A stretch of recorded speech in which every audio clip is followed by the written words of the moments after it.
This is for week 6 midterm practical. So for the first thing that I'm going to do before grabbing the patient, I'm going to go ahead and grab the patient's file, making sure I'm reading through his paperwork, making sure that everything's filled out, that his name matches with the examination form and the order form, making sure that his date of birth is correct, making sure that there's the correct exam that we're doing for today, and then the doctor's signature and his approval. After everything is checked, I'm going to go ahead and demagnetize myself before entering zone 4 to set up the room. If I'm wearing any watches, eyeglasses, if I have any pens on myself, or even my name tag with the metal clip, I'm going to go ahead and remove that before going into zone 4 so I can set up. Once that's ready, I'm going to go ahead and go into the room or zone 4. And today we're doing a brain MRI without any contrast for Mr. Kim. And the way we're going to set up for this is by using a high resolution head coil. And the patient is going to be laying supine going in head first. So once I place the head coil onto the bed and plugged in correctly, I'm going to go ahead and sanitize the coil before the patient uses it, and also apply a dry, clean linen on top of it for the patient to lay on. After that, once everything's set up, I'm going to go ahead and go into zone 1 and grab the patient, and just to demonstrate, I'll be like, Mr. Kim. I'll go ahead and wait for him to come up and walk over to me and just ask him how he's doing, and apologize for the wait if he's been waiting for a long time. And from there, I don't want to ask him any personal questions just yet, just because there's other patients in the area, and that's a HIPAA violation. So in this area, this is just me introducing myself. I'll say, hello, my name is Drew. I'm your MRI technologist, and I'll be doing your MRI scan today.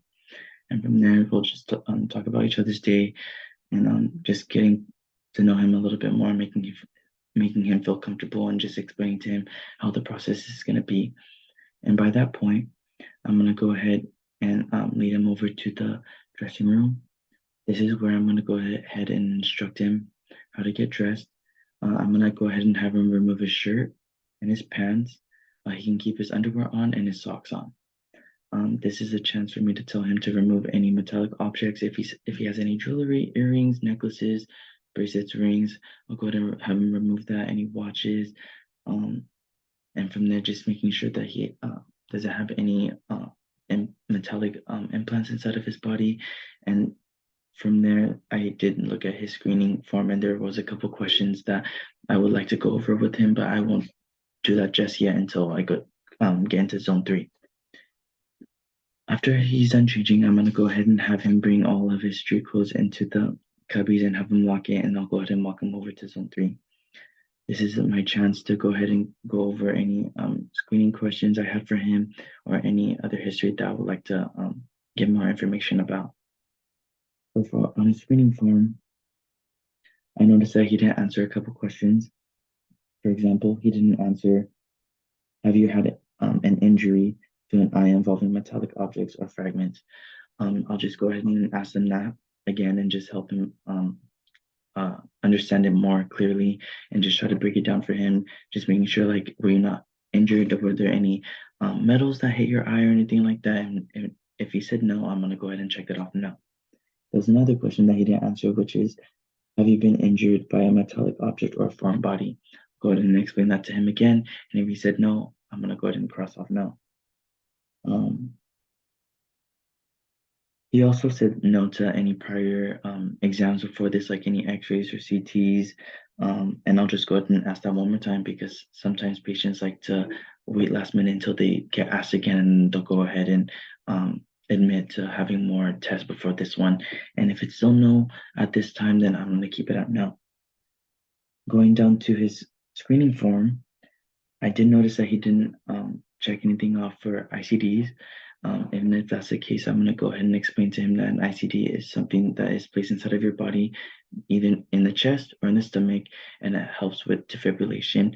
And in some cases, depending on what type of ICD it is, it can be for cardiac, and it can help with the pacing of the heart. And if he still says no to that, I'm going to go ahead and have him check that off. And then I also see that he checked off yes for having either a metallic stent, filter, or coil. So I'm just going to go ahead and ask him some questions about that. Like, oh, do you mind explaining me what metallic object you have in your body? And if he tells me it's a stent and there is an impact card that I noticed, and reading that, it also says that it is MRI conditional under a 1.5 or a 3 Tesla scanner, and making sure that the maximum spatial gradient magnetic field is 4,500 Gauss. So it's safe to scan. So we're okay with that one. And then he also said yes to having a dental implant, and just to be safe, if it's something that can be removed, I'm gonna go ahead and have Mr. Kim remove it.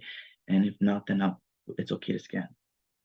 Um, after all that's after all that's checked over and okay to go, I'm gonna go ahead and move over to the history area. I did notice that on his examination form that he's diagnosed with headaches. So I'm just gonna go ahead and ask him how long he's been having these headaches, if anything triggered them, if he was causing, if he was experienced in a car accident, anything that could might be a solution to finding out like why he's having these headaches.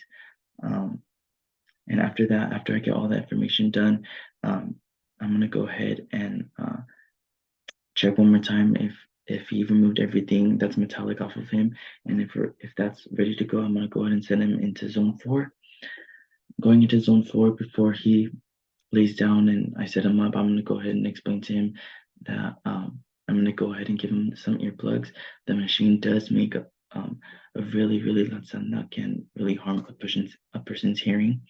So I'm gonna go ahead and give him these earplugs, have him put them in, and then I'm gonna go ahead and have the patient lay face up, supine, going in head first. And before he lays down, I'm gonna go ahead and lower down the bed, or just to go back, the bed should have already been lowered down when I was gonna set up before I grabbed the patient. But from here, the bed is already lowered. I'm gonna go ahead and have the patient lay supine, going in head first, having his shoulders touch against the posterior part of the head coil because there's two parts. From there, he's going to go ahead and lay down, and to immobilize his head from moving, and I want to keep it straight, I'm going to go ahead and put 2 pads near his temples just to keep his head stable. And also I'm going to put a pad under his legs so he can be more comfortable and help his back from laying down. From there, I'm going to go ahead and raise a table, and I'm going to go ahead and give him the safety squeeze ball. And I'm just going to explain to him that this is a safety squeeze ball and only squeeze it for emergencies. If he's having an anxiety attack or if he's in any pain, just go ahead and squeeze it. I'll come right in, take him out, and just ask him how he's doing.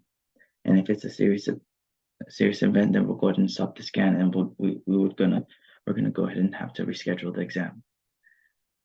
And just having him make sure that he's only pressing it for emergencies, because if he does press it just for something little, then we're gonna have to stop the scan and redo that scan, and then that's gonna cause more time and back up a lot of patients that are after him.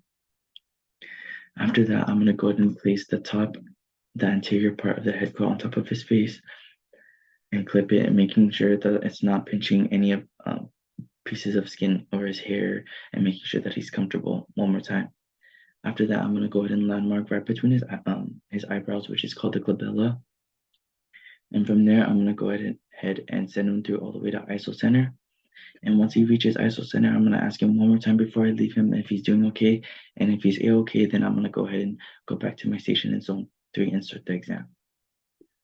So once I go back to zone 3, I'm gonna go ahead and click the intercom, just ask him one more time if he's doing okay. And if he's okay, I'm gonna go ahead and continue the scan. So to plan for a brain MRI, I'm gonna go ahead and start the scan to find and localize my 3 plane images, which is axial, sagittal, and coronal. The plan for these, for an axial, you're going to go ahead and angle parallel to the genu and the splenium of the corpus callosum, and you're going to cover from the vertex of the brain to the top all the way to the bottom of the foramen magnum. And this is all being set on a sagittal plane, or a sagittal image for an axial planning. And then for the coronal image that has been localized, you're going to go ahead and angle perpendicular to the third vesicle and to the brainstem, and you're covering from the vertex of the foramen magnum again. For sagittal, it's going to be the same for coronal and axial. You're going to go ahead and angle directly in the middle, separating the cerebral hemispheres from left to right, making sure that you're not cutting off any temporal lobe tissue.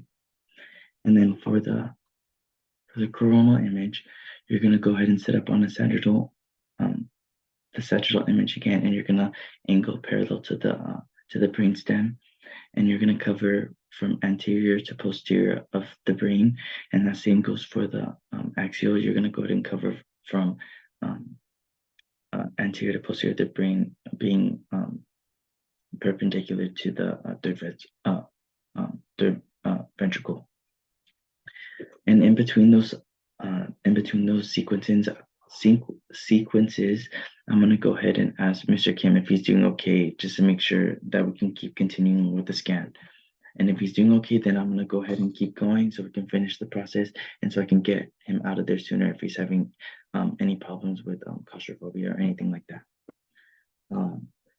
After that, I'm going to go ahead and demagnetize myself again before going into zone 4 and taking him out.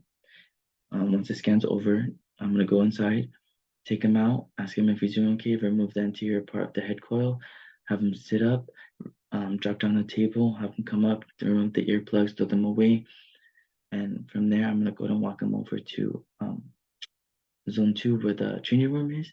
And I'm going to just go ahead and explain to him that he's going to get his results from 2 to 3 days. And his doctor is going to give him his results. And if he would like a CD, he can go ahead and ask the front desk for a copy of that. From there, I'm going to go ahead and part ways with Mr. Kim, and then I'm going to go back to my station and type down any other notes I need to catch up on with Mr. Kim's information into the notes for the computer to send through to the doctor, and he can go over. And after that, you go right to your next patient.